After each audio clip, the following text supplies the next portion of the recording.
আওয়ামী লীগের মতো ভয়ঙ্কর শক্তি 17 বছরে পীর সাহেব চরমনাইকে চোখ রাঙ্গানি দিয়ে মাঠ থেকে বিতাড়িত করতে পারে নাই। বরিশালের নির্বাচনে পীর সাহেব চরমনাইয়ের উপরে হাত তুলে পীর সাহেব চরমনাই আকাশ বাতাসকে সাক্ষী রেখে আসমানের মালিককে বলেছিলেন, শেখ হাসিনার পতন না হওয়া পর্যন্ত আমরা ঘরে ফিরবো না। পীর সাহেব চরমনাই সেই কথা বাস্তবায়ন করেছেন।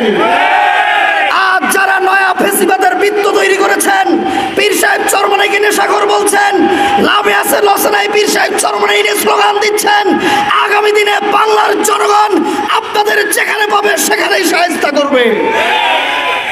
সুতরাং পীর সাহেব চরমনাইকে নিয়ে কথা বললে হুশ করে কথা বলবেন। পীর সাহেব চরমনাইয়ের কথা কি? আওয়ামী লীগ আপনারকে পিটিয়ে হত্যা করেছিল, বিএনপি সোহাগকে পাথর মেরে হত্যা করেছে, আওয়ামী লীগ সিলেটের এমসি কলেজে নববধূকে গণধর্ষণ করেছিল, বিএনপি বলায় স্বামীকে বেঁধে তার স্ত্রীকে ধর্ষণ করেছে, আওয়ামী লীগ আজকে অনেক মা বোনদের ধর্ষণ করে হত্যা করেছিল। আজকে বিএনপির নেতা কর্মীরা নিজেরা মারামারি করে 129 জনকে হত্যা করেছে। এই কথা পীর সাহেব চরমনাই বলেছেন, এটাই বিএনপির আজকে বড় অসুবিধা হয়েছে। পীর সাহেব চরমনাইকে কেমন এবং নমরুদের এই অবস্থাটা হয়েছিল কিনা আমরা জানি না, কিন্তু শেখ হাসিনা দুপুরের খাবার না খেয়ে তাকে দেশ ছেড়ে পালাতে বাধ্য হয়েছিল। এই জায়গা থেকে বাংলাদেশ আজকে আনন্দের দিন। একইভাবে যেই ছাত্রগুলো বিসিএসের স্বপ্ন নিয়ে বাবার হাল ধরবে, পরিবারের হাল ধরবে, দেশের জন্য কাজ করবে, বিদেশে ডক্টরেট ডিগ্রি অর্জন করবে, এই দেশকে উন্নত বিশ্বের সাথে তাল মিলিয়ে বাংলাদেশকে রোল মডেল করবার যে প্রত্যয় নিয়ে ভার্সিটিতে গিয়েছিল, আমরা অবাক দৃষ্টিতে দেখেছি 2024 সালের 16 জুলাই থেকে শুরু করে 5 আগস্ট পর্যন্ত, আগস্ট পরবর্তী 3 দিন 8 আগস্ট পর্যন্ত বাংলার দামাল ছাত্রদের পাখির মতো গুলি করে হত্যা করা হয়েছে। আবু সাইদকে হত্যা করা হয়েছে, মুগ্ধকে হত্যা করা হয়েছে, তাহমিদকে হত্যা করা হয়েছে, বেগম রোকেয়া বিশ্ববিদ্যালয় থেকে শুরু করে, ঢাকা বিশ্ববিদ্যালয় থেকে শুরু করে, রাজশাহী বিশ্ববিদ্যালয় থেকে শুরু করে, বরিশাল বিশ্ববিদ্যালয় থেকে শুরু করে, চট্টগ্রাম বিশ্ববিদ্যালয় থেকে শুরু করে বাংলার প্রত্যেকটা বিশ্ববিদ্যালয়ে কৃষক, শ্রমিক, মজুরের ছেলেরা দেশ গড়ার যে স্বপ্ন নিয়ে গিয়েছিল, ফ্যাসিস্ট আওয়ামী লীগ সরকার পতনের পূর্বে হাজার হাজার ছাত্র জনতাকে পাখির মতো গুলি করে হত্যা করেছিল। বাংলাদেশের আকাশ বাতাস মুখরিত হয়ে সারা পৃথিবী অবাক দৃষ্টিতে তাকিয়ে দেখেছে বাংলার আকাশ আর মাটি আর সাগরগুলো মানুষের রক্তে রঞ্জিত হয়ে আকাশ বাতাস আর পানি লালে লাল হয়ে গিয়েছিল। সেই জায়গা থেকে আজকের দিনটা আমাদের দুঃখে।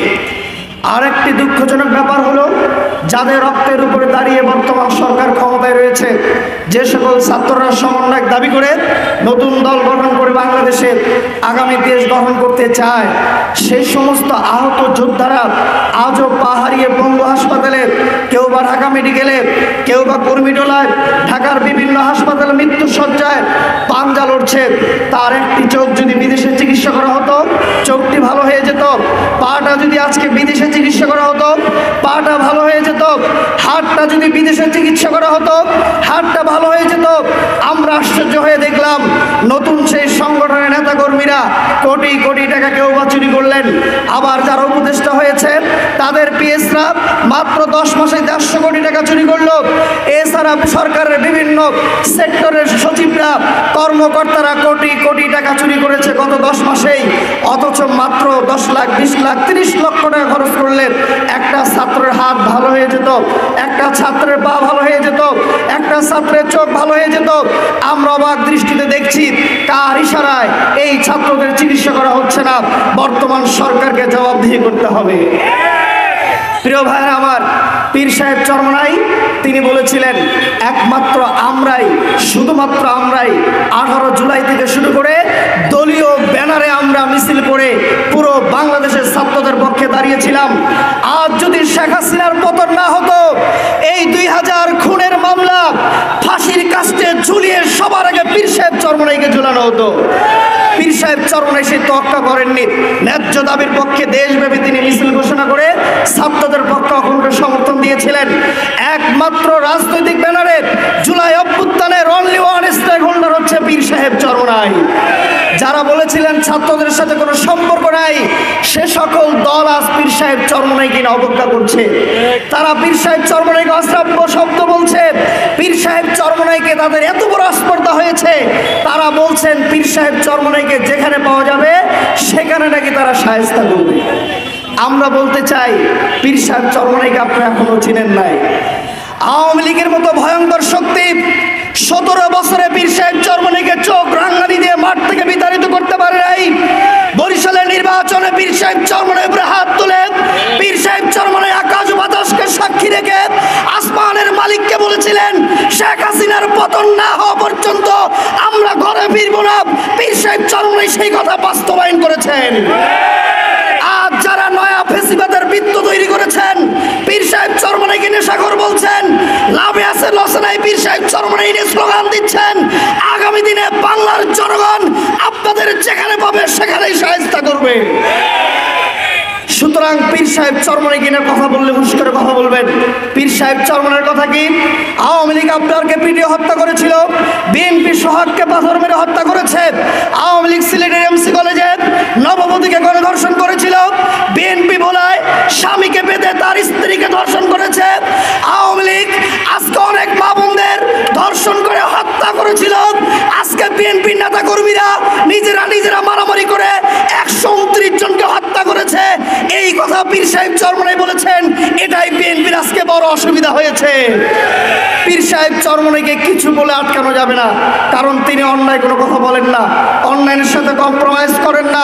সত্য ন্যায়ের পক্ষে তিনি কথা বলেছেন, সত্য ন্যায়ের পক্ষে তিনি কথা বলেই যাবেন। আগামী দিনে একমাত্র এই দেশ যদি সুশৃঙ্খল শান্তি প্রতিষ্ঠা করতে হয়, পীর সাহেব চরমনাইয়ের বিকল্প আর কোনো দল নাই।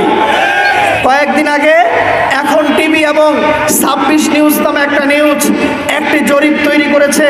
সেখানে তারা বলেছে গত 10 মাসে বাংলাদেশে যত রাজনৈতিক ভায়োলেন্স হয়েছে, মব সৃষ্টি হয়েছে, খুন ধর্ষণ হামলা হয়েছে, এর 92% সমস্যার সাথে সংকটের সাথে জড়িত বাংলাদেশ জাতীয়তাবাদী দল বিএনপি, 22% সমস্যার সাথে জড়িত আওয়ামী লীগ এবং প্রায় 5% সংকটের সাথে জড়িত আরেকটি ইসলামী দল, 1% সমস্যার সাথে জড়িত নতুন দল এনসিপি। পীর সাহেব চরমনাইয়ের কোনো ভায়োলেন্স তারা প্রমাণ করতে পারে নাই। পীর সাহেব চরমনাই সুন্দর রাজনীতি বাংলাদেশে উপহার করে দিচ্ছেন। পীর সাহেব চরমনাই আগামী দিনে সারা বাংলাদেশে যে সকল প্রার্থী ঘোষণা করবে, যেখানে যেখানে প্রার্থী দিবে, বাংলার জনগণকে সিদ্ধান্ত নিতে হবে। যেহেতু বিএনপি গত 10 মাসে সকল চাঁদাবাজি, হল দখল, সেন্টার দখল থেকে শুরু করে প্রত্যেকটা সেক্টর দখল করেছে, তাদের হাতে নতুন করে বাংলাদেশ নিরাপদ থাকতে পারে না। অতএব আওয়ামী লীগ দেখেছি, বিএনপির 10 মাসের শাসন কিংবা 10 মাসের আচরণ আমরা দেখেছি। আগামী দিনে একমাত্র একটি দল বাকি আছে যারা কখনো ক্ষমতায় আসে নাই, একটি আসনও পায় নাই, সেই দলটি হচ্ছে ইসলামী আন্দোলন বাংলাদেশ তথা